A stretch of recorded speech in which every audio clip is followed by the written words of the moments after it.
Vamos lá, galerinha, para a segunda parte das propriedades periódicas e da classificação periódica. Vamos lá? Bom, continuando a última aula, né, a gente vai continuar dando as características dos grupos. Na outra aula eu terminei falando das características dos metais.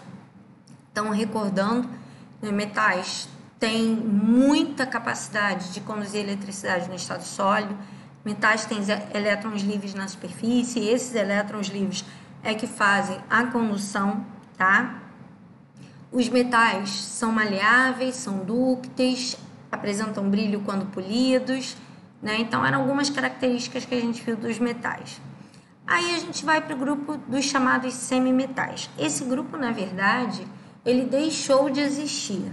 Fê, pô, se ele deixou de existir, por que você está falando dele?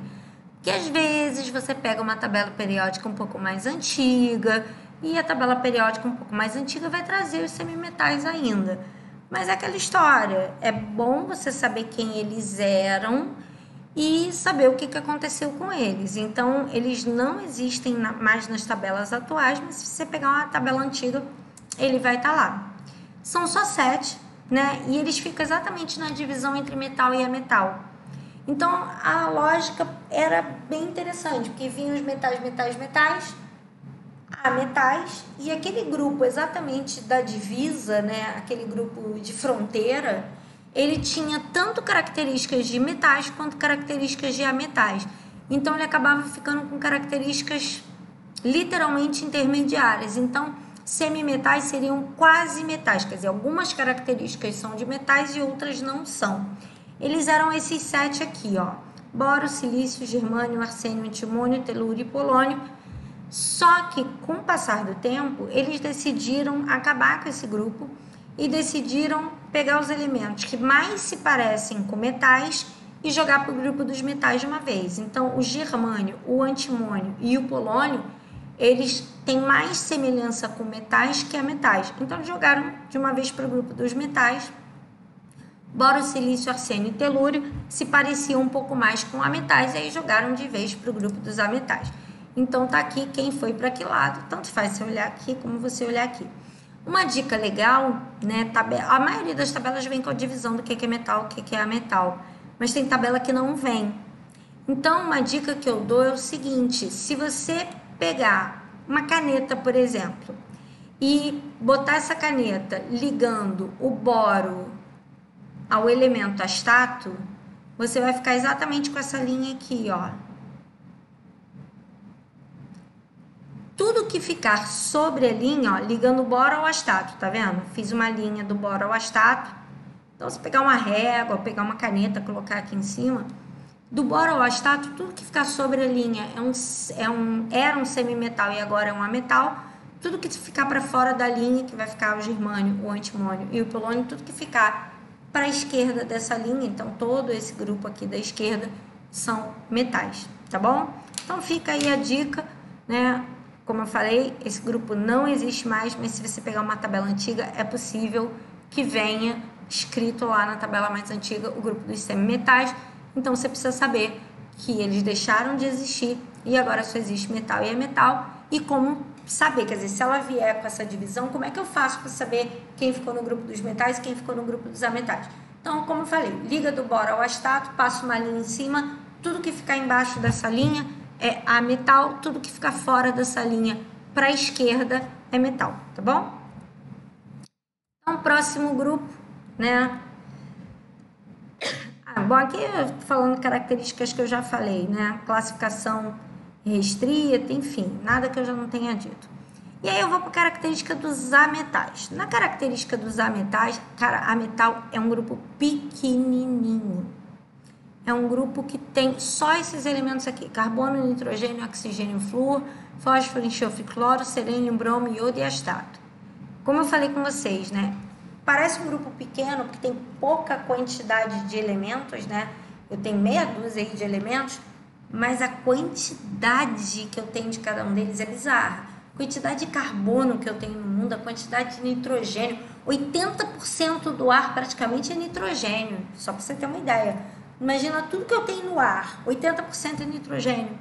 Então, apesar do grupo ser tecnicamente pequeno, porque a variedade é pequena, quantitativamente é um grupo muito grande, tá? Então, fica atento para isso.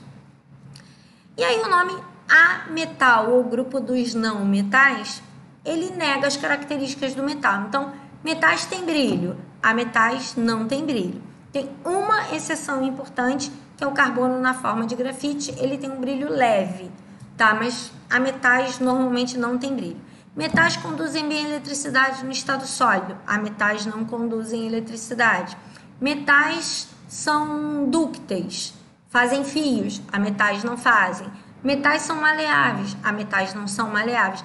Então a ideia é negar as características, né? O que o metal tem, um ametal exatamente contrário. E aí tem uma característica bem legal, bem interessante, que metais tendem a formar cátions. Metais tendem a perder elétrons e ficar positivos. E aí o ametal, que é o contrário, tende a fazer o quê? Ganhar elétron e se transformar em ânions. Então, metais tendem a perder elétron, a metal tende a ganhar elétron. Metais tendem a formar cátions, ficar positivo, e a metal tende a formar ânion e ficar negativo. E tem outro grupo que são os gases nobres, né? Aquele último grupinho, aquele última vertical, é o grupo 18. Eles são poucos também, né? O grupo é bem pequenininho. Qual é a coisa mais importante dele, além de ser gases, né? Gases nobres, todos os elementos são gasosos. Além de todos serem gases, a principal característica deles é a estabilidade. Eles não dependem de fazer ligação química com outro elemento para se manter estável. Eles são estáveis naturalmente, tá? Eles já têm uma naturalidade de estabilidade. Então, raramente eles reagem com outros elementos. Pode até ser que reaja, mas é muito difícil. São elementos mais individuais, assim.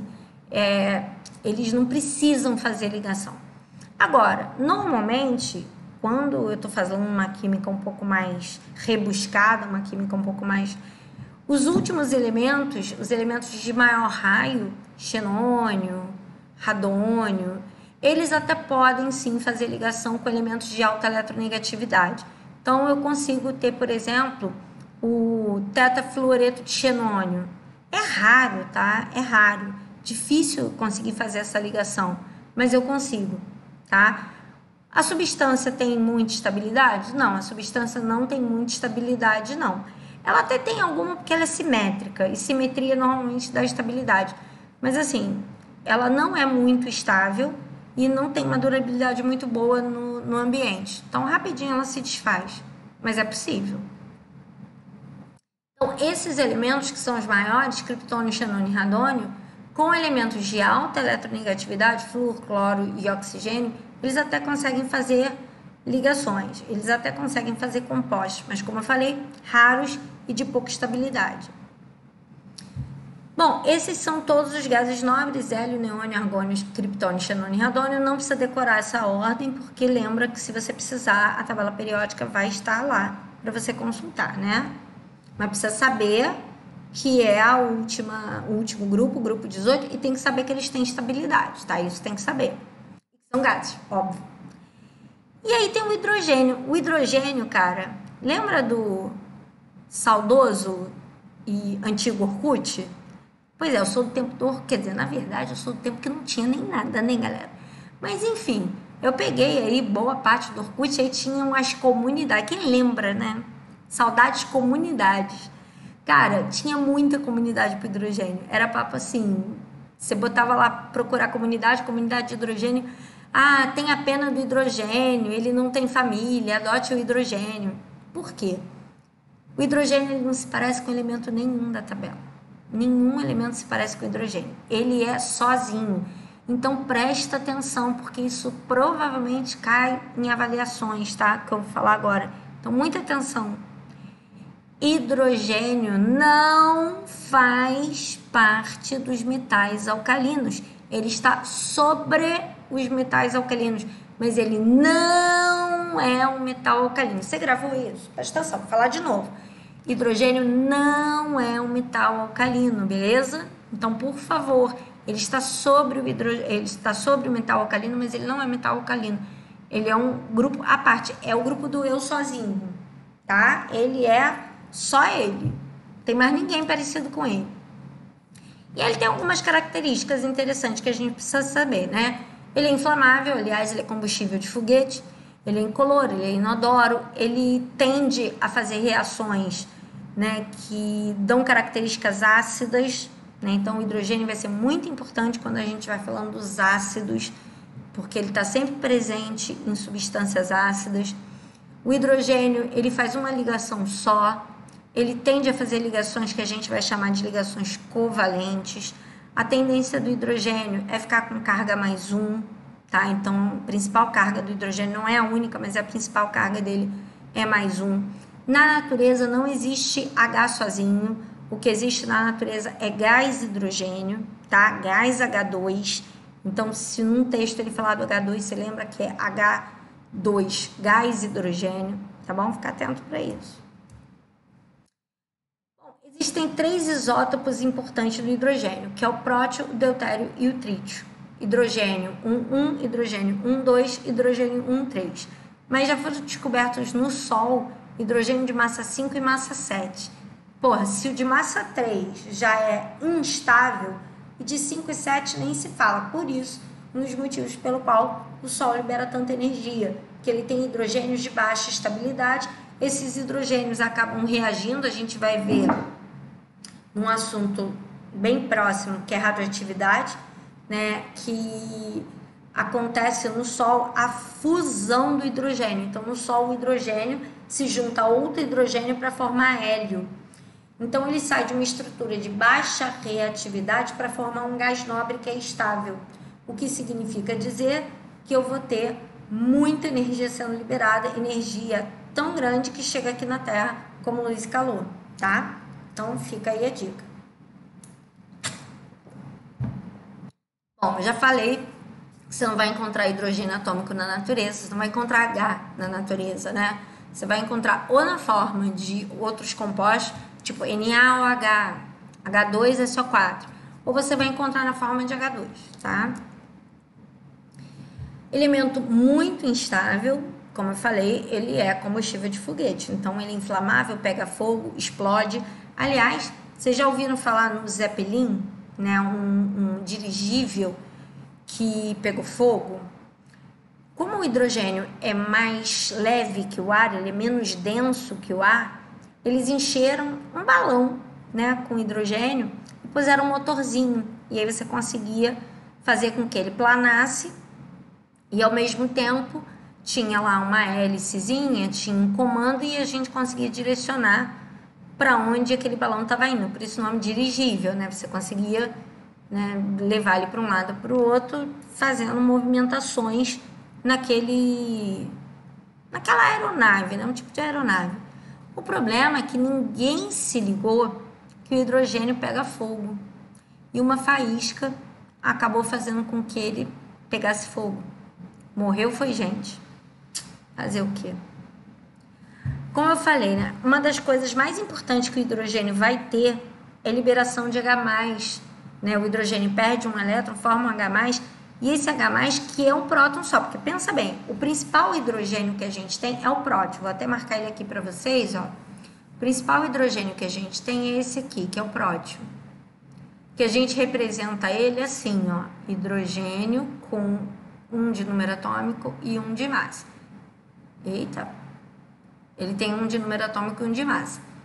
Se esse cara tem 1 próton e 1 elétron, quando ele perde esse elétron, só sobra um próton. Então, quando ele disser assim num texto, a substância foi protonada, houve protonação, próton, então ele está falando do H+.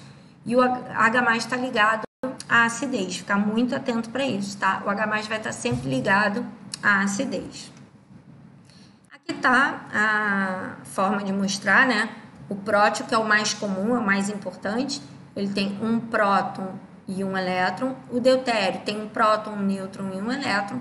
E o trítio, que tem 1 próton, 1 elétron e 2 nêutrons. beleza? Mas de todos eles, o mais importante é o prótio, esse você precisa saber bem. O deutério a gente vai falar um pouquinho dele em rádio também, tá? Bom, aí a gente vai começar a trabalhar agora com as propriedades, tá? As propriedades, isso sim costuma cair bastante, né?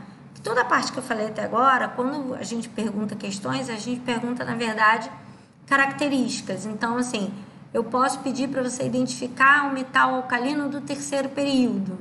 Ah, então o metal alcalino do terceiro período é o sódio.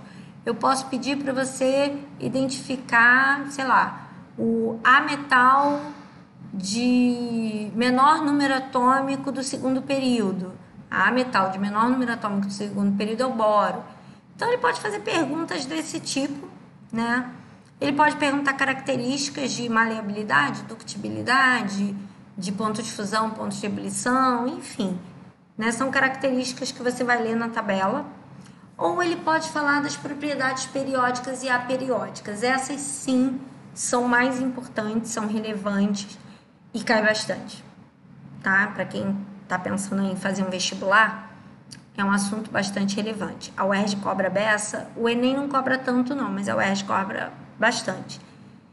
E aí eu tenho dois tipos de propriedade. As que a gente chama de aperiódica, que elas não dependem do período, e as periódicas, que dependem do período. Falando das aperiódicas primeiro, a gente vai perceber que são propriedades que ou crescem o tempo inteiro ou diminuem o tempo inteiro. Um exemplo que a gente vai ter, massa atômica. Calor específico também, mas eu vou dar o exemplo da massa. Se pegar uma tabela agora, tá? Tabela periódica é importante para assistir aula de tabela, né? Então, se você ainda não tem uma tabela periódica, pausa a aula, tá? Conselho, pausa a aula, pega a tabela periódica, depois você volta a assistir, tá? Uma dica, não se assiste aula de tabela periódica sem uma tabela periódica na mão. Então, a ideia é a seguinte, galera. Se você pegar o primeiro elemento, olha aí na tabela, o primeiro elemento que é o hidrogênio. A massa dele é 1. Se você olhar o segundo elemento lá do outro lado, que é o hélio, número atômico 2, a massa dele é 4. Se você pegar o terceiro elemento, que é o lítio, número atômico 3, você vai ver que a massa dele é 7. Se pegar o quarto elemento, que é o berílio, a massa dele, 10,8. Quase 11. O que isso significa? Toda vez que eu aumentar o número atômico, a massa vai aumentar junto. Toda vez. Aumentou o número atômico, a massa aumenta. Aumentou o número atômico, a massa aumenta. Tá? Então, muita atenção para isso. Já nas propriedades periódicas, dependendo de eu mudar o período, eu posso crescer ou diminuir essa propriedade. Então, vocês vão ver, eu vou falar várias propriedades, cada uma delas vai ter um comportamento diferente. Então, tem propriedade que cresce, acabou o período, ela diminui. Cresce, acabou o período, diminui de novo. Cresce. Outras ao contrário, ela começa grande, diminui, acabou o período, aumenta de novo. Diminui, acabou o período, aumenta de novo. E isso a gente vai ver cada uma das propriedades, uma por uma, com calma. Então, vocês vão ver quais as propriedades que aumentam e quais as propriedades que diminuem com o passar do período. Por isso que são chamadas propriedades periódicas. Então, ela tem um comportamento de cresce, volta.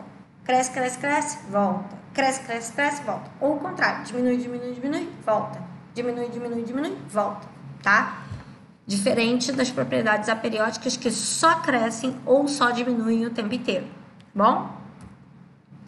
E aí a gente tem várias propriedades periódicas, eu vou dar todas, mas algumas são importantes, eu vou chamar a atenção, outras eu só comento, assim, só para você ter uma ideia, mas assim, não é uma coisa que a gente cobre diretamente, a gente às vezes fala indiretamente, é legal você ter uma noção, mas não são tão importantes. Primeira propriedade, gente, essa propriedade ela dá origem a todas as outras. Então, meu conselho, se você não aprender raio atômico com a explicação, volta a assistir de novo. E se continuar a dúvida, bota comentário, pergunta para mim, para poder tirar dúvida, porque você só vai entender as outras propriedades se você entender raio. Se você não entender raio, nenhuma das outras vai fazer nenhum sentido na sua cabeça. Todas as outras propriedades dependem do raio. Gente, raio é aquela coisa matemática mesmo, tá? Distância do núcleo até a eletrosfera. Se a gente pensar num círculo, né? Vou botar a imagem aqui. Se eu olhasse só esse círculo aqui, finge que ele não é um átomo, tá? Finge que isso aqui é uma esfera. O que seria o raio? A distância do centro até a ponta. Ou metade do diâmetro. Eu posso pegar aqui, ó, dessa ponta até a outra ponta, passando pelo meio, divido por 2, seria o raio dessa circunferência aqui. A outra, mesma coisa. Só temos um problema. O átomo, a gente não sabe exatamente onde ele termina. Eu não tenho uma linha divisória, sabe? Assim, não tem uma linha real. Eu posso dizer, ah, não, olha só, esse átomo, ele termina aqui. Ele termina aqui. Não tem como afirmar isso na vida real, tá? Eu não tenho como dar essa exatidão para um átomo. Ele vai terminando, sabe? Ele vai meio que se perdendo. E aí eu não teria como saber o tamanho de uma coisa que eu não sei onde está o fim dela, né? Mas o núcleo é muito denso, né? O núcleo é uma coisa sólida. Então, o que a gente faz para medir o raio de um átomo? A gente pega 2 átomos iguais, liga os dois. Então, eu vou fazer 2 hidrogênios ligados, 2 sódios ligados um no outro, 2 cloros ligados um no outro. Meço a distância de um núcleo para o outro, então eu vou ver a distância deste núcleo até a distância deste núcleo. Isso vai me dar 2 vezes o tamanho dele e divido isso por 2. Então, quando eu dividir isso aqui por 2, aí sim, como eu consigo medir desse núcleo até esse núcleo, eu posso dizer que a distância do núcleo até essa metadinha aqui seria o meu raio. E o outro a mesma. Como eles são átomos iguais, tá? Essa distância aqui vai ser igualzinha para ida e para volta. Beleza? Bom, então, primeira situação. Segunda situação também bastante importante. Vou apagar aqui, que é para vocês poderem ver o que eu vou chamar a atenção agora. Eu não sei se vocês conseguem notar, mas aqui nós temos um problema. Como os átomos têm que se sobrepor, a gente acaba fazendo uma área aqui, ó, vê se você consegue ver, que é uma área aqui de sobreposição, onde um átomo se sobrepõe ao outro. O que isso significa? Essa área de sobreposição aqui, ela acaba diminuindo um pouco o tamanho do átomo do que seria ele real. Então, esses raios que a gente mede dessa forma, eles, na verdade, são um pouquinho maiores do que a gente está medindo. Ué, então, por que você mede desse jeito? Porque não tem outro jeito de medir, assim, não tem outra forma mais interessante de medir, né? Quer dizer, tem outras formas, mas para o ensino médio essa é a forma mais simples. Aí você vai dizer assim, ué, mas então de que me serve saber um tamanho dele que não é o tamanho real dele? O que vai te servir é só o seguinte, galera. O tamanho dele que a gente vê aí, ele na verdade vai ter esse probleminha da sobreposição, mas para todos os átomos ele foi feito da mesma forma. Então todo mundo está com o mesmo problema. Todos os átomos foram medidos exatamente igual, todos eles têm o mesmo problema de sobreposição. O que me interessa não é saber o tamanho exato do átomo, é saber qual é o átomo maior, qual é o átomo menor. Como eu falei com vocês, as outras propriedades são dependentes de raio.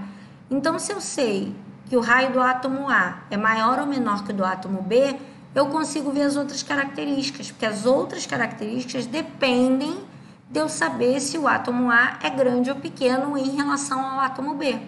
Se ele for grande, as características vão ser de uma forma. Se ele for pequeno, as características vão ser de outra. Então, não interessa para mim se eu estou fazendo essa sobreposição, porque essa sobreposição está acontecendo em todos eles. Então, não precisa se preocupar que você vai ter o mesmo erro para todo mundo, é como se esse erro não existisse, tá bom? Aí vem uma coisa que eu fico desesperada, principalmente em questões discursivas. Vamos supor que eu pergunte para você, o átomo A é maior ou menor que o átomo B? Aí você vai entender, né, como eu vou chegar nesse valor. E aí você diz assim, o átomo A é maior que o B. Beleza, tá. Vamos supor que você tenha acertado. Depois eu vou explicar como que eu vou descobrir se o átomo A é maior ou menor que o B. Mas vamos supor que você tenha acertado. Ah, o átomo A é maior que o B. Beleza. Aí eu mando você justificar. Justifique porque ele é maior que o outro. Aí vem o desastre. Gente, sério, aí vem o desastre. Porque um monte de gente aprendeu a ver essas setinhas e bota na justificativa, ah, porque a setinha cresce para a esquerda. Ah, porque a setinha cresce para baixo. Se eu vi isso numa justificativa, eu zero na hora. Eu nem discuto, mas na hora eu vou zerar a questão do infeliz. Tem uma forma correta para dizer por que um átomo é maior que o outro. Tem uma forma correta para dizer que A é maior que B. O problema é que eu vou ter que saber se eu estou comparando elementos da mesma família ou se eu estou comparando elementos do mesmo período. Então, só para lembrar, a gente falou isso no outro vídeo, família, linha vertical. Eu vou olhar, né, as colunas, período horizontal, beleza? Então, a ideia é o seguinte, na família é bem fácil, bem fácil, bem fácil. Se eu te perguntar, por exemplo, quem é maior, lítio ou sódio? Aí você vai pegar a tabela periódica, vai ver a posição deles. Você vai ver que o lítio está em cima e o sódio está embaixo. Como é que eu vou justificar? Você vai dizer, lítio é maior que o sódio, por quê? Porque ele tem mais camadas. Lembra que eu falei que de cima para baixo o número de camadas aumenta? Lembra que o lítio é do segundo período? Está na segunda linha horizontal, ele é do segundo período? Segundo período tem 2 camadas eletrônicas. E o terceiro período tem 3 camadas eletrônicas. Um elemento que tem 3 camadas eletrônicas, ele é maior que um elemento que tem 2 camadas eletrônicas. E o potássio? O potássio tem 4 camadas eletrônicas. Então, ele é maior porque ele tem mais camadas. Então, assim, quando você perceber que a pergunta é quem é um elemento de maior raio, eles estão na mesma vertical, estão na mesma coluna. O de baixo é sempre maior que o de cima. Então, volta lá para o outro lado da tabela. Como eu falei, a aula de tabela periódica não se assiste sem tabela. Então, pega a porra da tabela, tá? Se você não pegou, pega. Pausa a aula e pega a tabela. Para você entender o que eu vou falar agora. Pausa a aula. Pega a tabela. Pegou? Então, vamos lá. Se eu tenho um elemento, que é o carbono, um outro elemento, que é o silício, eu vou olhar, quem é maior? Aí você vai ver, o carbono está em cima, o silício está embaixo. O de baixo é maior que o de cima, então o silício é maior que o carbono. Qual é a justificativa? O silício tem 3 camadas eletrônicas, o carbono tem 2. Ou o silício tem mais camadas que o carbono. Pegar outro exemplo, flúor e bromo. Vai lá do lado direito da tabela. Olha aí. Flúor, F, Br, bromo. Procurou? Flúor está lá em cima, bromo está lá embaixo. O flúor está no segundo período. Lembra de contar pelas pontas, tá? Primeiro período só tem hidrogênio e hélio. Fica atento para isso. Primeiro período só tem hidrogênio e hélio. Flúor está no segundo período, tem 2 camadas eletrônicas. Bromo está no quarto período, tem 4 camadas eletrônicas. O bromo é maior que o flúor, porque o bromo tem 4 camadas eletrônicas e o flúor só tem 2. Então, moleza, né? Tá na mesma vertical, tranquilinho. E no período? Período agora, linha horizontal, beleza? Como é que eu vou saber quem é maior? Então, primeiro só para gravar. Os elementos da esquerda são sempre maiores que os elementos da direita. Então, se eu pegar o segundo período, que começa no lítio e termina no neônio, procura aí na tabela. Procura na tabela. Segundo período, começa no Li, lítio, termina no neônio, Ne. Achou? O lítio está mais à esquerda, o Ne está mais à direita. Então, já fica a dica que o lítio é maior que o neônio. Quem está mais à esquerda é maior do que quem está mais à direita. Então, descobrir quem é maior é mole. Tá à esquerda é grande, tá à direita é menor. Mas eu não posso dar isso como justificativa. Se eu botar lá, justifique. Ah, porque o elemento está mais à direita é menor, o elemento está mais à esquerda é maior. Isso não é justificativa. Isso é uma forma de você identificar. Então, eu já sei que os elementos da esquerda são grandes, os elementos da direita são pequenos. Mas qual é a forma correta de eu explicar? Esses elementos, eles têm o maior número, eles têm o mesmo número de camadas e o maior número de elétrons à medida que eu vou andando. Então, vou dar aqui alguns exemplos. Vou pegar o terceiro período. Olha aí o terceiro período. Começa no sódio. Procura aí, terceiro período, tá? Então, olha só. O sódio tem a distribuição eletrônica em camada, KLM, 2, 8, 1. O elemento vizinho dele, o magnésio, a distribuição dele em camada, K2, L8, M2. Lá para o outro lado agora, que eu vou ter que pular porque fica um buraco, né? Fica um vazio. Aí vamos lá para o alumínio, que é o elemento 13. 2, 8, 3. Elemento 14, o selênio, 2, 8, 4. Elemento 15, o silício, 2, 8. 15 não, esse é o fósforo, perdão. Esse aqui é o fósforo. Esse é o fósforo. Fósforo 15, 2, 8, 5. Enxofre, 2, 8, 6.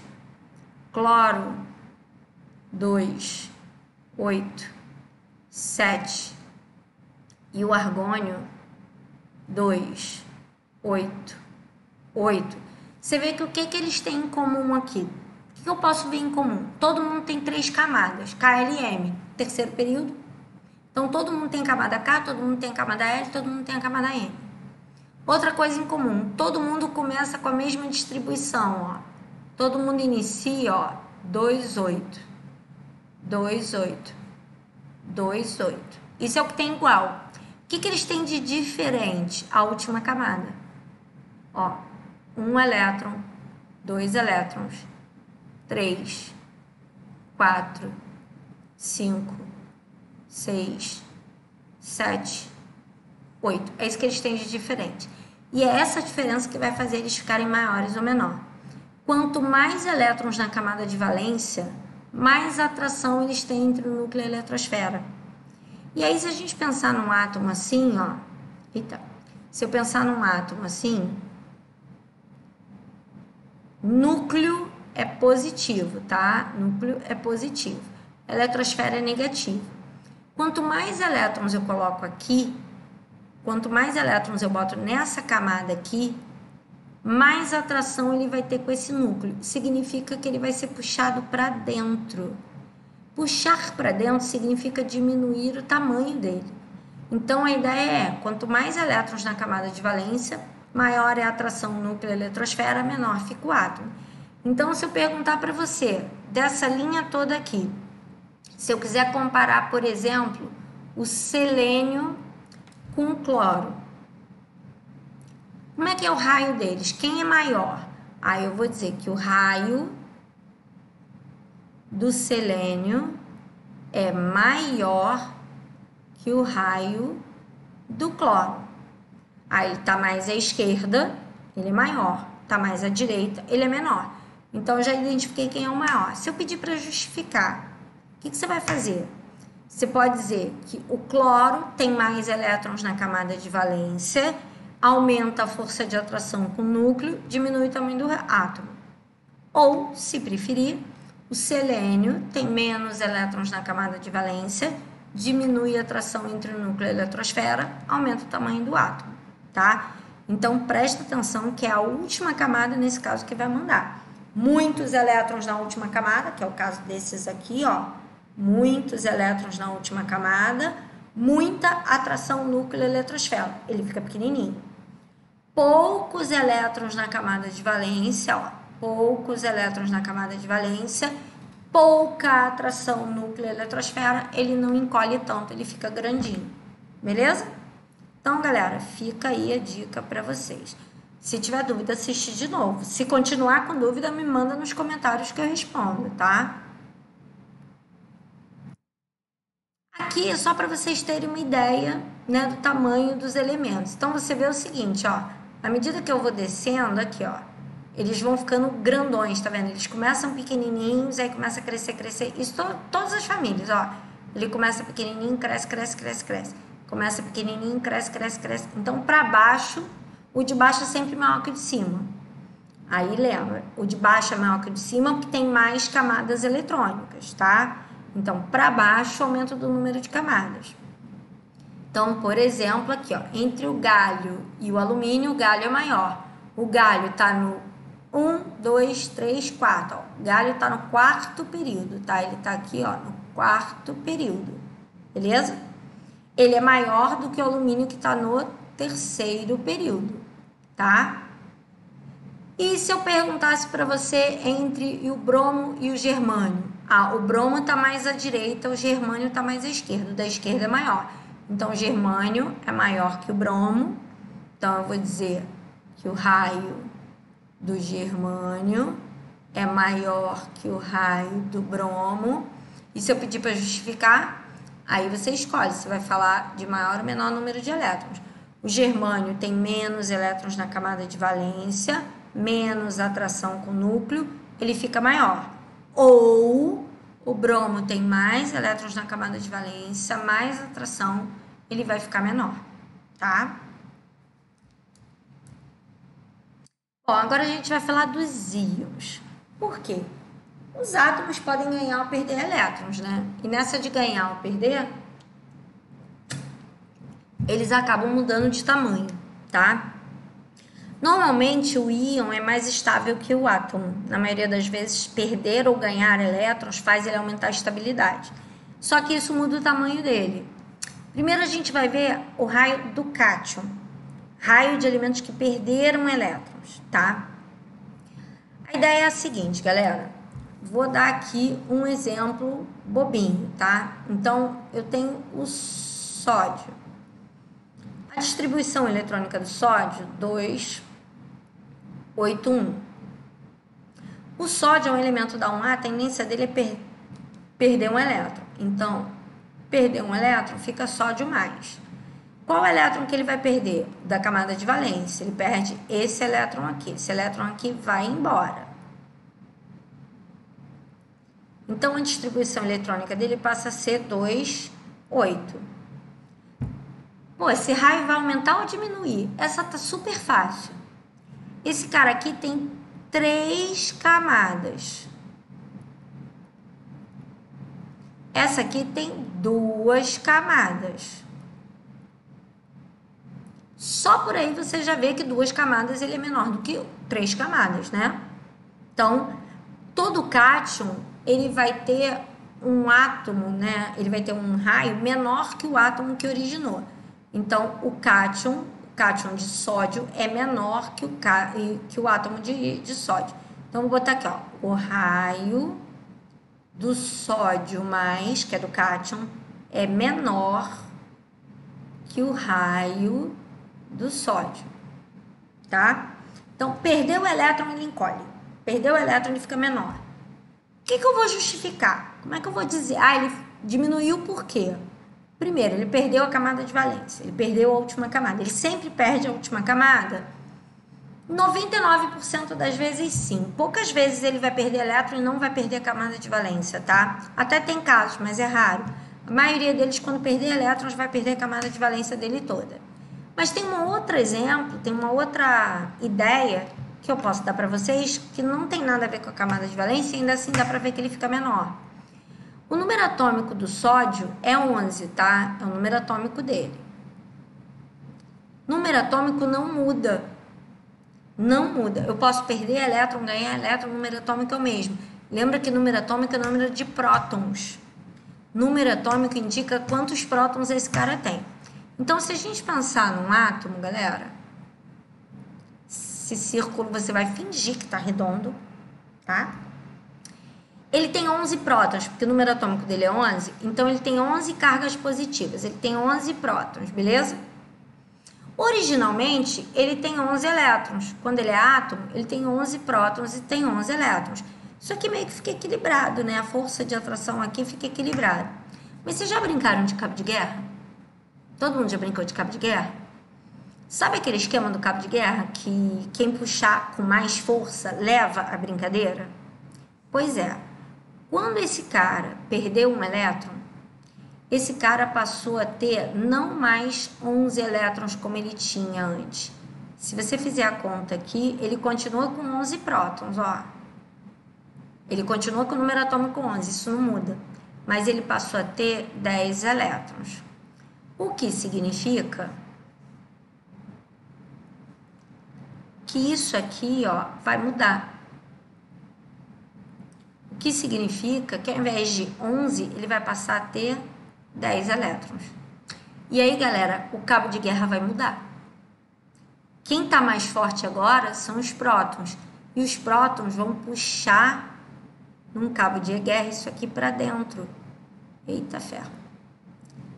E aí os prótons vão puxar... Ih, Jesus, ele voltou lá no... Acontece, gente. Oh, meu Deus, minha canetinha tá estressada aqui. Quero fazer a ponta da seta e ele tá mudando de posição. Mas, enfim. Quando a gente pensar em cabo de guerra, antes eu tinha 11 puxando 11. 11 prótons puxando 11 elétrons. Eu agora tenho 11 prótons puxando 10 elétrons. Claro que os prótons vão ganhar esse cabo de guerra. E aí ele puxa os elétrons para dentro. Ele acaba atraindo os elétrons com mais força, o que vai fazer ele diminuir de tamanho. Então, grava isso. Se eu comparar um átomo com um cátion, o cátion é sempre menor. O cátion sempre fica menor que o seu átomo. Quanto mais elétrons ele perder, menor ele fica.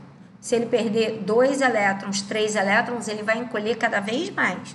Se ele perder 1 elétron, ele colhe só um pouquinho. Mas perdeu 2, perdeu 3, ele vai ficando cada vez menor, tá bom? No caso do ânion, o que a gente vai ter é o contrário, né? Se a gente pensar no ânion, olha só. Pegar o exemplo do cloro. O cloro tem número atômico 17. Originalmente, ele tem 17 prótons e 17 elétrons. A distribuição dele por camada, K2, L8, M7.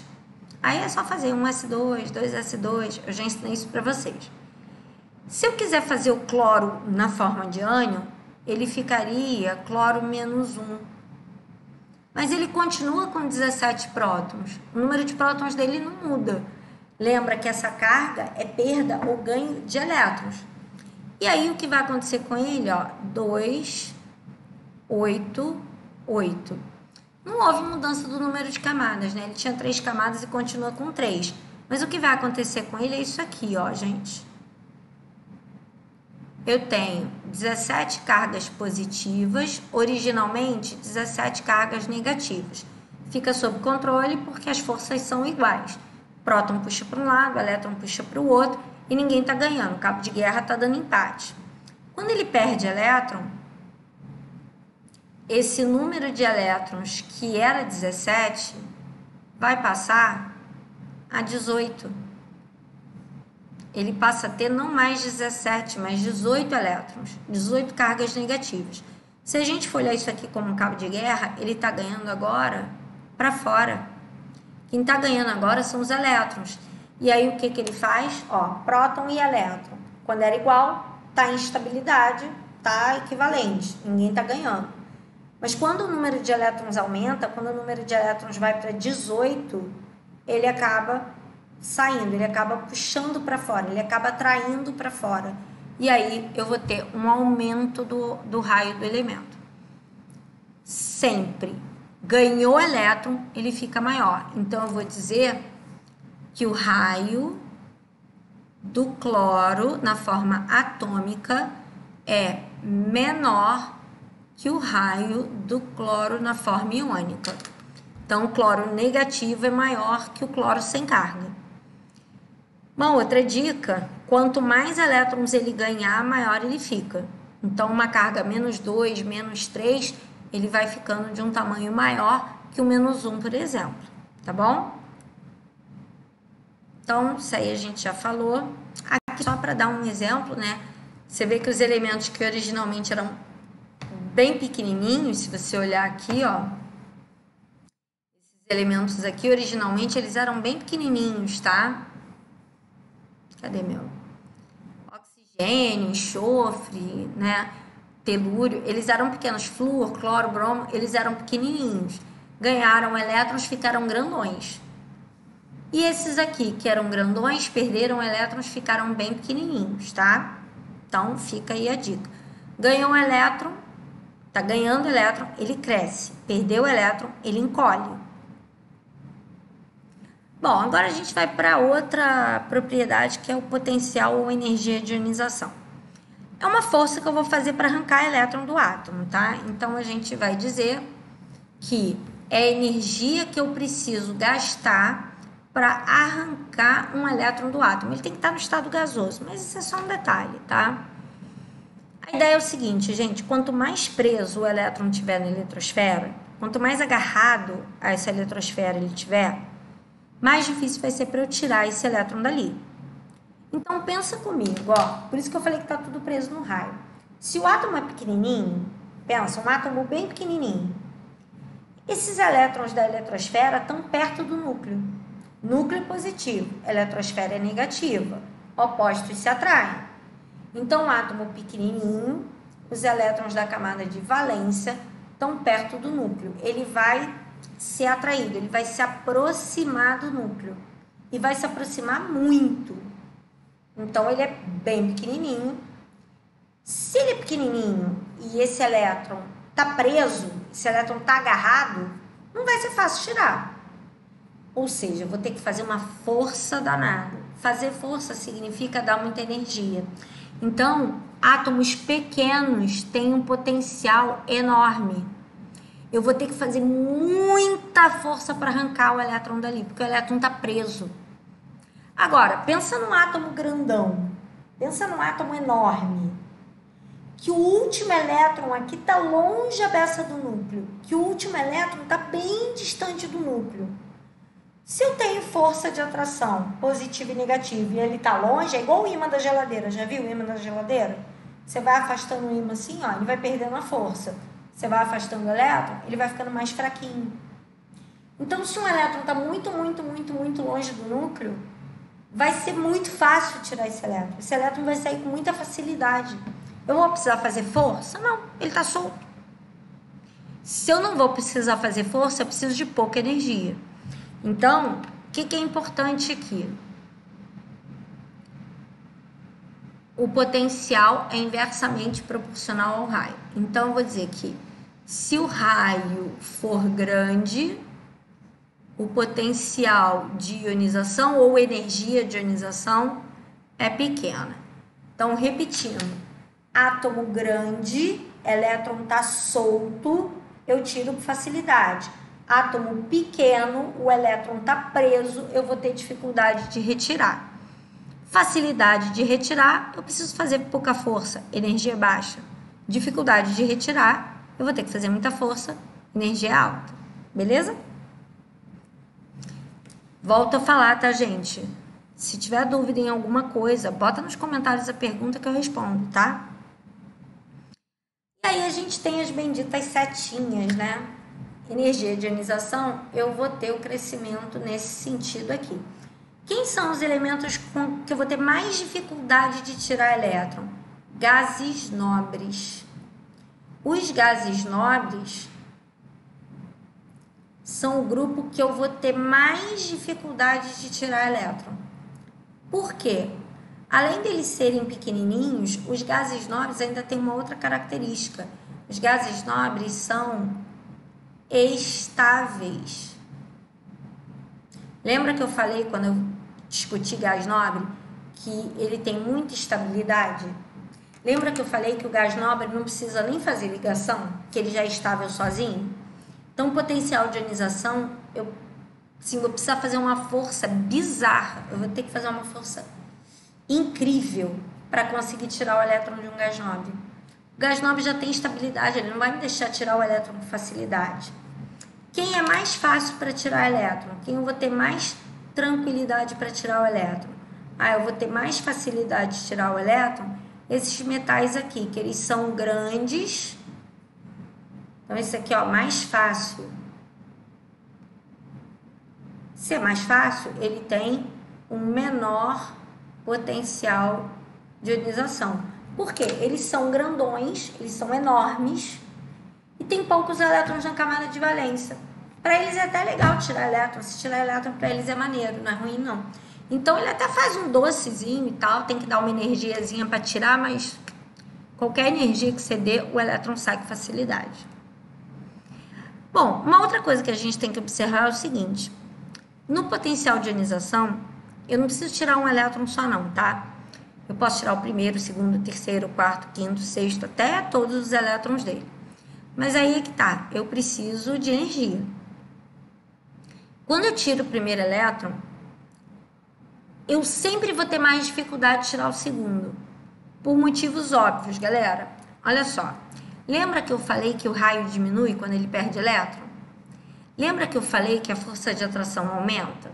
Então, num átomo, pensa aqui, ó, um átomo normal, tá? Ele tem como sódio, né? Ele tem 11 prótons e 11 elétrons. O potencial dele, como ele é um metal, metais perdem elétron com facilidade, tá? Principalmente os metais da 1A e da 2A perdem elétron com facilidade. Então, ele vai ter um potencial de ionização relativamente baixo, porque ele é um metal, porque ele tem poucos elétrons na camada de valência. Quando ele vira sódio mais, ele passa a ter 11 prótons e ele fica com 10 elétrons. O que aconteceu aqui? Lembra que eu expliquei? Eu vou ter uma atração dos elétrons para os prótons. O elétron fica mais preso. Se o elétron está mais preso, é mais difícil de eu tirar elétron. Então, o primeiro potencial, vou botar aqui, ó, primeiro potencial é relativamente baixo. O segundo potencial já vai ser alto. Por quê? Porque o elétron está mais preso. Por quê? Porque ele diminuiu de tamanho. O cátion é menor que o átomo. Se ele é menor, ele está mais preso. Se ele está mais preso, mais difícil de sair. Vamos supor que eu quisesse tirar o terceiro elétron, tá? Tirei o primeiro, tirei o segundo, vou tirar o terceiro elétron. Então, vou fazer um sódio 2+. Eu agora tenho 11 prótons segurando 9 elétrons. Gente, essa força de atração subiu mais ainda. Esse elétron está ainda mais preso, esse elétron está mais agarrado ao núcleo. Então, o terceiro potencial de ionização dele é muito mais alto. Então, o primeiro potencial é relativamente baixo, o segundo potencial já sobe, o terceiro sobe ainda mais. O elétron está mais preso, está mais difícil de tirar, beleza? Eletroafinidade, o nome já ajuda, né? Afinidade por elétron, gosta de elétrons, beleza? Ele tem interesse por elétrons. Essa propriedade, presta atenção que isso é importante, tá? Ele não é definida para gás nobre. E você vai ver que o gás nobre não quer elétron, ele já é estável. Por que eu vou dar elétron para um cara que já é estável? Tá? Então, eu vou dizer que ele é inversamente proporcional ao raio. O que isso significa dizer? Que se o raio cresce, a eletroafinidade diminui. Átomos grandes não gostam nem dos seus próprios elétrons. Átomos grandes não seguram nem seus próprios elétrons, que dirá o elétron que eu vou dar para ele. Então, a gente vai ver que seria energia necessária, né? Energia liberada, quando eu dou elétron para ele. Então, a gente vai ver aqui, ó, que ele está ganhando elétron, está recebendo elétron, vai ficar com carga negativa e aí ele liberaria energia. Mas, de novo, gente, átomo grande não dá conta de segurar os seus elétrons, porque o elétron, quando está longe do núcleo, ele está solto. Então, ele não está nem sendo seguro os próprios elétrons. Aí eu vou dar um elétron para ele, você acha que ele vai segurar? Não, né?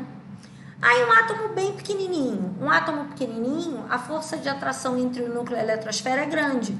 Então, vou fazer um exemplozinho aqui de um desenho para você, ó. Átomo pequeno, núcleo, eletrosfera, a atração é grande, ó. Tá pertinho. Um átomo grandão, núcleo, eletrosfera. Olha a distância que eu tenho aqui, tá vendo? A distância é muito maior. Então, é muito mais fácil arrancar elétron do grande do que é fácil arrancar elétron do pequeno. O grande está solto, ele sai fácil. Se ele sai fácil, ele não entra fácil, né? Eu agora estou dando elétron para ele. Então, o átomo grande, o elétron sai com facilidade, mas não entra com facilidade. E o átomo pequeno? Eu tenho dificuldade de arrancar elétron, mas tenho facilidade de que esse elétron entre. Por isso que os ametais tendem a ser ânions, porque tem facilidade de entrar elétron, e os metais, que são grandões, tendem a ser cátions, porque tem facilidade de perder elétron, tá? Então, metais perdem elétron com facilidade. Ametais ganham elétron com facilidade. E aí, as setinhas, né? O elemento com maior eletroafinidade é o flúor, tá? É o elemento que tem uma eletroafinidade maior. Não tem gás nobre. Gás nobre não aceita elétron. Você dá o elétron para ele, mas ele não recebe esse elétron, ele não consegue segurar o elétron. E o de menor eletroafinidade é esse elemento aqui, que é o frâncio. Tá? O frâncio é o menor em eletroafinidade. E o flúor é o de maior eletroafinidade, tá bom? Bom, eletronegatividade. O que seria eletronegatividade? Agora eu vou fazer uma ligação, tá certo? Vou ligar um átomo no outro. Núcleo, ele não quer saber de quem é o elétron. É núcleo, é positivo, ele vai atrair tudo que é elétron que estiver perto dele. E aí a ideia é o seguinte: átomos pequenos, muita eletronegatividade. Átomos grandes, pouca eletronegatividade. De novo, ó, não é definida para gás nobre. Fê, por que não é definida para gás nobre? Por que os gás nobres não tem nada a ver com isso?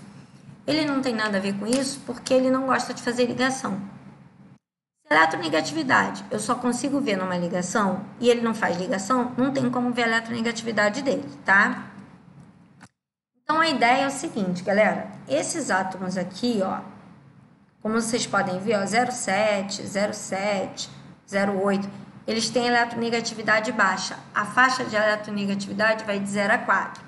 Gases nobres, olha lá, não tem valor, tá vendo? Gás nobre não tem valor. Esses elementos daqui, ó, são os elementos de maior eletronegatividade. O maior é o flúor, ó, com valor de 4, que é o limite máximo. Ele aqui é pequenininho e ele adora elétron. Então, ele tem a maior eletronegatividade, é o flúor. E você vê que é uma faixa que vale de 0 a 4. O menor depois do flúor é o oxigênio com 3,5. Porra, olha a diferença. E daí para lá vai ficando 3, 2,8, 2,4, 1,6, 1,8. Então, a ideia é: átomos muito pequenos normalmente são muito eletronegativos, gostam de ganhar elétrons. Átomos grandes, pouco eletronegativos, não gostam de ganhar elétron. Fê, mas onde é que eu uso isso? Ligação química.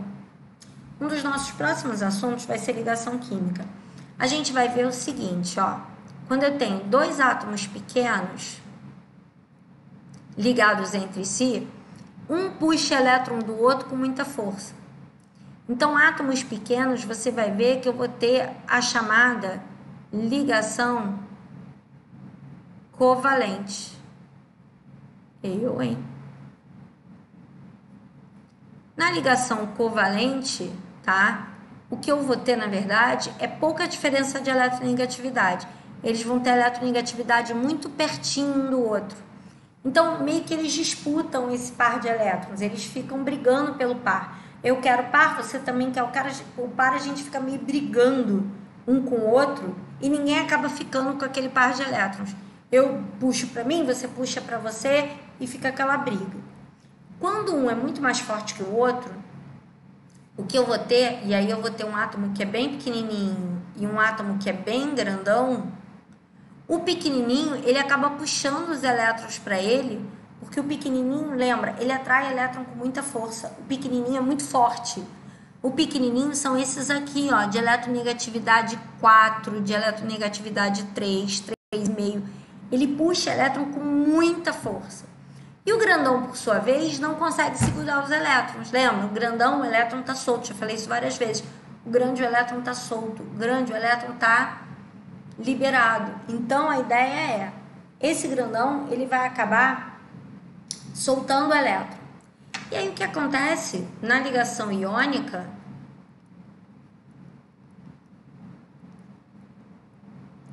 é que o grandão acaba doando elétron para o pequenininho.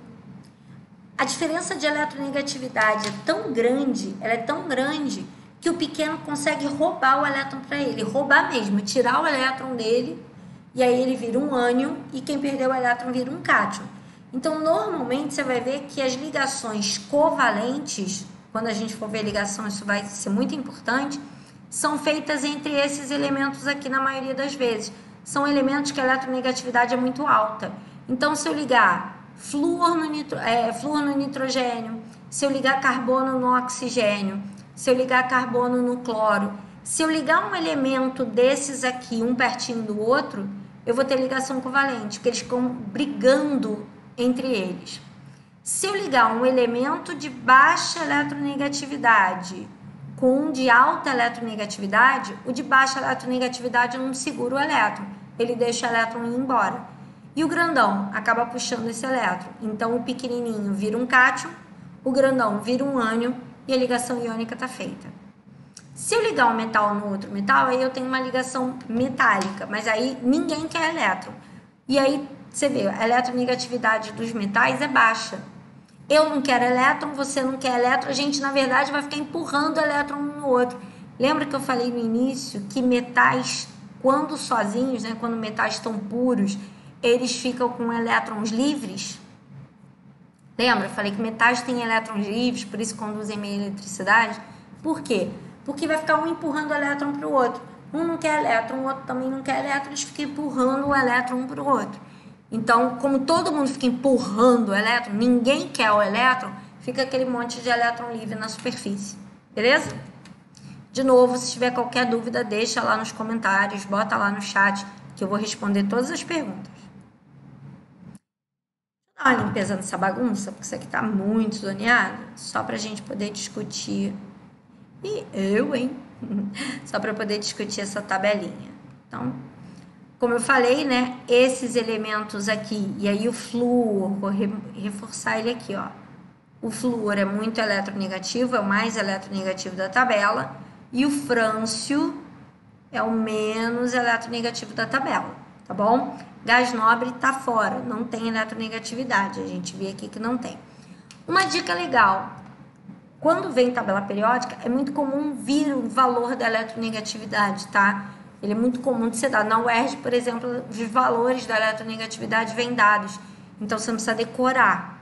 Mas as tabelas que não vêm eletronegatividade, você não precisa saber o número, o valor exato. Mas você precisa saber que quanto mais perto do flúor, mais eletronegativo. Quanto mais perto do frâncio, menos eletronegativo. Tá bom? Eletropositividade é o contrário de eletronegatividade. Enquanto na eletronegatividade ele está puxando o elétron, na eletropositividade ele está empurrando o elétron. Então, gente, é só pensar o contrário. Elementos muito eletronegativos, flúor, pouco eletropositivos. Elementos pouco eletronegativos, frâncio, muito eletropositivos. Então, o flúor, ele tem uma eletronegatividade alta, é o mais eletronegativo, e o menos eletropositivo. O frâncio é o menos eletronegativo e é o mais eletropositivo. Então, sim, basicamente, se você souber eletronegatividade, você sabe os dois. Um é contrário do outro, tá bom? Bem facilzinho. Também não tem gás nobre, né? Os gases nobres estão fora aqui, como você pode ver, né? Gás nobre está fora. E aí, o mais eletronegativo é o frâncio e o menos eletronegativo é o flúor. Galera, daqui para lá agora, o que eu tinha de importante para falar era isso. Quais são os que você não pode deixar de saber, né? Quais são as propriedades que você tem que saber de qualquer jeito? Raio atômico, raio iônico, potencial de ionização, eletronegatividade. Esses 4 são os mais importantes. Então, anota aí. Anota. Pega a caneta, papel e anota. Raio atômico, raio iônico, eletronegatividade, potencial de ionização. Esses 4 você tem que saber. Os outros, você vai por dedução, tá? Densidade, vocês vão ver que as setinhas são maluquinhas também. Preciso decorar as densidades? Não, não precisa, tá? Densidade é relação de massa e volume. Todo mundo sabe que a gente já fez isso até na primeira aula. D igual a M sobre V. Densidade é uma relação de massa sobre volume, tá? Não precisa decorar que o ósmio é o mais denso, isso é só uma curiosidade. Mas olha só, as setas são muito doidas, né? Vai para o meio, vai para baixo. Precisa decorar isso? Não. Mas você precisa ter uma noção. Aí a noção do dia a dia. Ouro. Cara, você pega um anelzinho de ouro pequenininho, assim, tipo, eu tenho um dedinho fininho, né? Pega um anelzinho de ouro desse, você bota a mão assim, você joga ele na mão, você vê que ele é pesado, né? Um pedacinho de ouro, e ele é denso, ele é pesado. Prata é densa. Chumbo é denso. Mercúrio é denso. E esses elementos você vai encontrar nessa região aqui, ó. Essa região aqui é a região dos elementos de maior densidade. E você sabe isso no seu dia a dia, gente. Você sabe que o mercúrio, que o chumbo, que o ouro, que a prata são densos naturalmente. Você já teve contato com esses objetos de prata, de ouro. Você já sabe disso. Então, assim, eu não preciso decorar. E aí tem outro detalhe, esse elemento aqui é gasoso, hidrogênio é gasoso. Aqui é o hélio, é gás, gases nobres. Aqui, ó, tanto o nitrogênio, quanto o oxigênio, quanto o flúor, quanto o cloro também são gases. Esses elementos todos que eu marquei aqui são gasosos. Gente, gás tem densidade alta? Não. Então, preciso decorar a densidade? Não, gente, é bom senso. Elementos gasosos têm baixa densidade. Elementos gasosos não são densos. Em compensação, aqueles metais que a gente chama de metais pesados, têm alta densidade. Precisa decorar, é ter bom senso, tá? Volume. Volume segue mais ou menos a mesma lógica, gente. Se esses elementos aqui, olha só, são muito densos, é porque eles têm um volume pequeno. Então, assim, todos esses elementos aqui seguem a regra geral. Para baixo eles vão crescendo, para o meio eles vão crescendo. Mas esses aqui em específico, esse grupo que está marcadinho aqui, comparativamente eles têm um volume pequeno. Por isso que eles são muito densos. Porque se o volume é pequeno, a densidade é grande. Então, esse grupo dos mais densos também é um grupo de menor volume, tá? Mas, assim, também não precisa gravar isso, não. Isso é só para dar uma ideia. Ponto de fusão e ebulição. Gente, esse, então, o gráfico é uma loucura. Sério. Olha que loucura. Olha que doideira. É para sentar e chorar. Tem que decorar isso? Claro que não. Mas aí é que tá. Algumas coisas eu não posso deixar de passar. Gente, substância gasosa, que é o caso do hidrogênio, que é gasoso. Gases nobres. Esses elementos aqui que também são gasosos. Nitrogênio, oxigênio, flúor, cloro, que também são gases. Óbvio que tem ponto de fusão e ebulição baixo. Se você vier para cá, ouro, prata, mercúrio... Não, mercúrio é uma exceção. Mas ouro, prata, cobre, ferro, vai ter ponto de ebulição alto. Mas não é uma questão de decoreba, de novo. É muita setinha indo para muito lado. Você não precisa decorar isso aqui de jeito nenhum. Você precisa saber o quê? Gases nobres, os elementos como carbono não, como nitrogênio, oxigênio, flúor e cloro são gases, ponto de fusão e ebulição baixo. Hidrogênio, ponto de fusão e ebulição baixo. Elementos lá do meião da tabela, ponto de fusão alto. Então, esses elementos aqui, ó, dessa região aqui, são elementos que têm ponto de fusão elevado. Não precisa decorar, tá? Então, fica tranquilo, você não tem que decorar isso. Só tem que saber se o elemento é gasoso, tem ponto de fusão e ebulição baixo.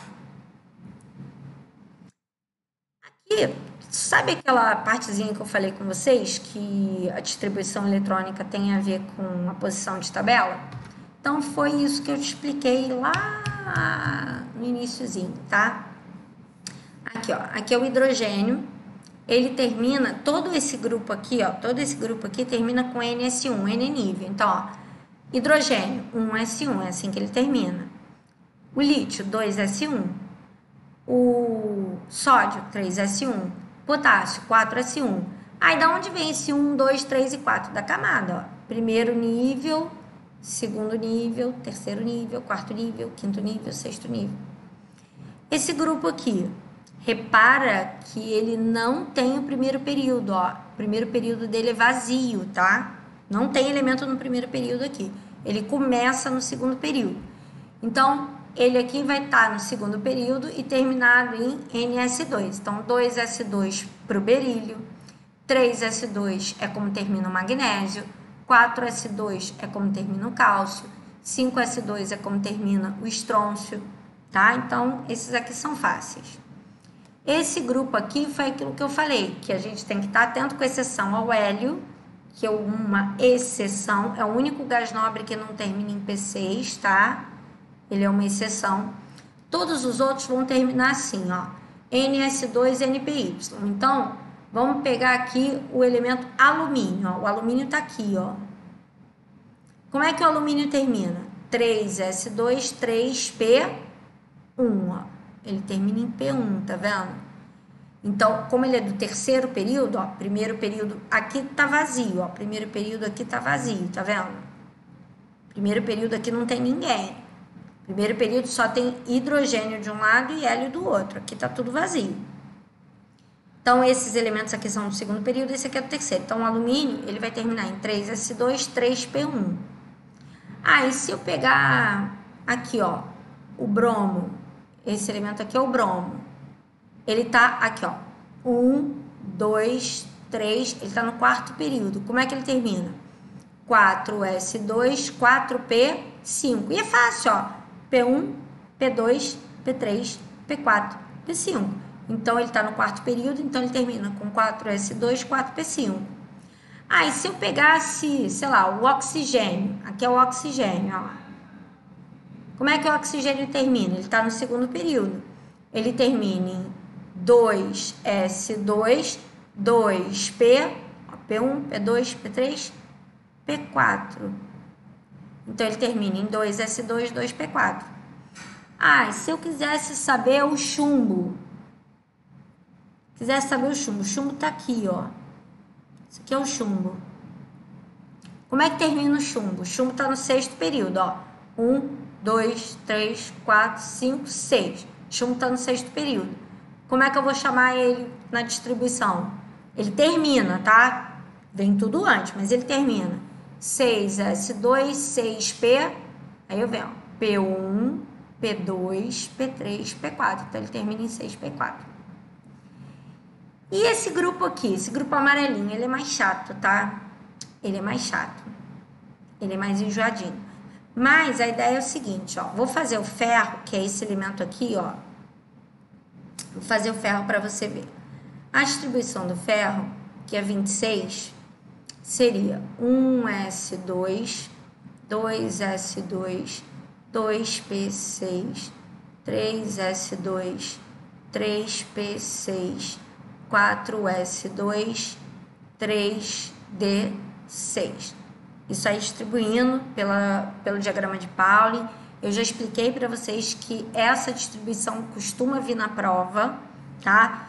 Nos exercícios que eu tenho passado para vocês, não, porque vocês têm consulta, né? Como a gente está em aula remota, você pode consultar, você pode pegar o diagrama de Pauli do seu lado e fazer a consulta. Mas isso aqui costuma vir na prova. Não vem os expoentes, tá? Mas a ordem, a sequência vem. Então, até o 4S2 eu tenho 20 elétrons, eu preciso colocar 26, então termina em D6. Repara esse finalzinho aqui, ó. Presta atenção nesse finalzinho.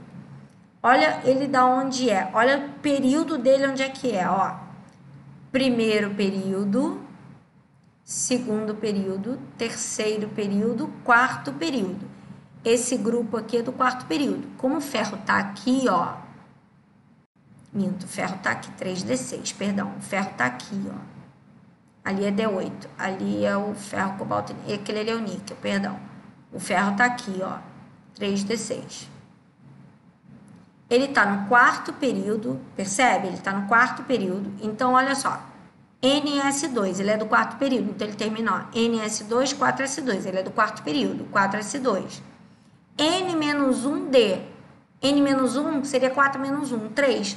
Então, ó, 4S2, 3D. Aí é fácil, ó.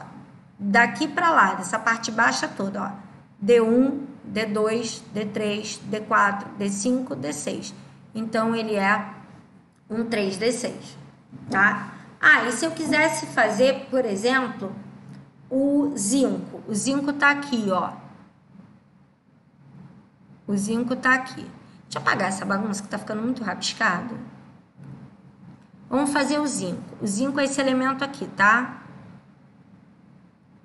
Fazer o zinco, que é este elemento aqui, ó. O zinco tem número atômico 30. Então, como é que vai ser a distribuição dele? 1s2, 2s2, 2p6, 3s2, 3p6, 4s2, até aqui tem 20. Eu tenho mais 10 para botar, são 30. 3d10. Ó, ele é do quarto período de novo, que ele está no mesmo período do ferro, ele é do quarto período. E aí eu vou ter, presta atenção, quando eu vou terminar, né, o finalzinho dele, vou até mudar a cor da canetinha aqui para chamar a atenção de vocês, ó. Aqui, ó. 4S2, ele é do quarto período. Então, ó, NS2, N é o período que ele tá. Então, esse N aqui é 4. 4S2, N menos 1. N menos 1 é 4 menos 1. Então, ó, 3D, aí eu conto, ó. D1, D2, D3, D4, D5, D6, D7, D8, D9 e D10. Beleza? Bom, galera, temos algumas coisas aqui para falar além disso. Primeira coisa, esses dois grupos aqui, ó, que é o grupo dos lantanídeos e dos actinídeos, você não precisa saber muita coisa dele, porque ele é um grupo muito difícil. Ele é um grupo que não segue muitas regras. Ele é um grupo bem complicadinho. O que você precisa saber dele? Esse grupo aqui de cima, ele é do grupo F, tá? Então, essa distribuição passa pelo F. E eles estão presentes, eles não estão fora da tabela, tá? Eles estão presentes no sexto período. Então, esse grupo aqui, ó, ele está presente no sexto período e no grupo 3B ou grupo 3, tá? Porque aí na nomenclatura nova, né, esse 3B ele vira grupo 3. E esse grupo todo aqui de baixo, ó, todo esse grupo aqui, na verdade, ele tá aqui, ó. Então, esses aqui são do sexto período, esses aqui são do sétimo período. De qual grupo? Também 3B ou grupo 3, tá? Então, presta atenção, porque eles parecem que estão fora da tabela, mas eles não estão fora da tabela, tá? Eles estão dentro da tabela, eles fazem parte da tabela. Primeira coisa. Segunda coisa. É a última coisa que eu vou explicar desse slide aqui. Tem dois grupos que eles têm uma perda de estabilidade, que é do próprio átomo, tá? Que é o grupo 6B, ou grupo, ó, 1, 2, 3, 4, 5, 6. Ou não, e o grupo 1B, que é o grupo 11, tá? Então, aqui, ó, 1, 2, 3, 4, 5, 6, 7, 8, 9, 10, 11. Esses dois grupos, essa explicação que eu vou dar aqui agora, tá? Eles são grupos que eles têm perda de estabilidade. Então, eu vou fazer uma anotação aqui que seria legal depois você anotar no seu caderno. Quando os elementos terminam em D4 e quando os elementos terminam em D9, eles são instáveis. D4 e D9 não têm estabilidade. Então, o que vai acontecer? Eu vou fazer o cromo, que é esse elemento, e vou fazer o cobre, que é esse elemento, E todos os outros de baixo seguem mais ou menos a mesma lógica, tá? O cromo é 24. Como é que fica a distribuição dele? 1s2, 2s2, 2p6, 3s2, 3p6, 4s2, até aqui tem 20. 3d4. Então, ó, ns2, ele é do quarto período, 4s2, n-1, 3, d, ó, 1, 2, 3, 4. Só que, como eu falei, ele não é estável. Então, o que ele vai fazer? O que ele vai fazer para ganhar estabilidade? Ele vai fazer isso aqui, ó. Esse 4s vai perder um elétron, ele vai virar 4s1, e o D vai ganhar um elétron, ele vai virar 3d5. Todos os elementos desse grupo tendem a fazer isso. Então, é essa explicaçãozinha aqui, ó. O grupo 6B, que é esse grupo do cromo aqui, ele não vai terminar em 4s2d4, que era o que a gente esperava, tá? Ele perde a estabilidade e ele vai terminar com 4s1, 3d5. Ele rearruma os elétrons para melhorar a estabilidade dele. Fê, por que ele faz isso?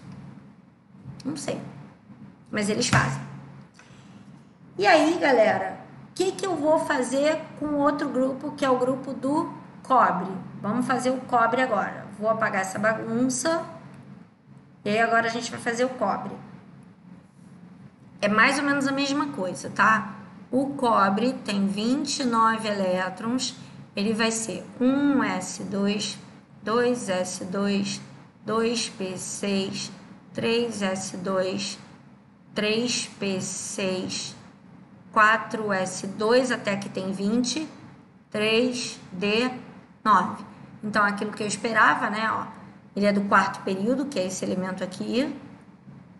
Então, ele vai ser quarto período, 4s2, n-1, 3, né? 4 menos 1, 3. Então, ó, 4s2, 3d, aí eu vou contar, ó, d1, d2, d3, d4, d5, d6, d7, d8, d9. E não, eu mostrei ali o elemento errado. Deixa eu apagar aqui. Não é esse elemento que eu tô falando. Eu tô falando desse aqui. O cobre é esse aqui. Tá? Ele termina em d9. O que ele vai fazer? A mesma coisa que o cromo fez. Ele vai perder um elétron aqui, então de 4s2 ele vira 4s1 e ganha um elétron aqui. Então, ao invés de 3d9, ele passa a 3d10 e assim ele ganha estabilidade. Aí é isso aqui, ó. Bom, galera, se tiver qualquer dúvida, se não entender alguma coisa, manda pergunta para mim que eu vou responder, tá bom? Com isso, a gente acaba a tabela periódica, mais um assunto finalizado, graças a Deus. Mas vou repetir, esse assunto é super importante, esse assunto cai pra caramba. Eu vou precisar dele inúmeras outras vezes, então vou pedir para vocês, tá com dúvida? Tira a dúvida, manda para mim, ou no próprio chat do YouTube, ou manda para mim, né, a galera do Cefet, manda lá no Teams, tá? Manda no chat. Quem não for, porque eu estou deixando essa aula pública, quem não for do Cefet, que não tiver acesso ao Teams, deixa nos comentários a dúvida que eu vou tirando, com certeza, todas elas, tá bom? Não fica com a dúvida, não. Beijo, crianças. Fiquem com Deus.